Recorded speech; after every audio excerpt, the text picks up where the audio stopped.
HSC 2025 তোমরা যারা আজকে আইসিটি পরীক্ষা দিয়েছ, দেখো ঢাকা বোর্ডের ক সেটের আনসার মিলিয়ে নাও। 100% সঠিক সমাধান। দেখো 1 নাম্বার হচ্ছে 4, 1-এর হবে 4 জেনেটিক ইঞ্জিনিয়ারিং, 2-এর হবে এসএমএস, 3 হবে ডিপ, 4 হবে 4-এর 4। তারপর দেখো 5 নাম্বারটা হবে 3, 6-এর হবে 4, 7-এর হবে 2, 8-এর হবে 1।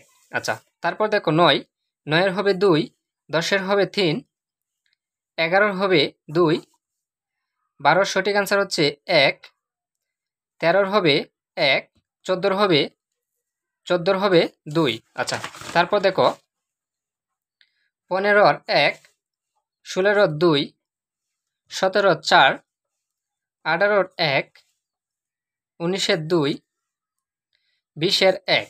আচ্ছা, তারপর দেখো 21, 21-এর 2, 22-এর 1, 23-এর 1। তারপর দেখো 24, 24-এর হচ্ছে 2, 25-এর হচ্ছে 2। সুপ্রিয় শিক্ষার্থী বন্ধুরা, এই ছিল ঢাকা বোর্ডের ক সেটের 100% সঠিক সমাধান দিয়েছি। পরবর্তী সকল সেটের উত্তর পেতে অবশ্যই চ্যানেলটিকে সাবস্ক্রাইব করে সাথেই থাকো।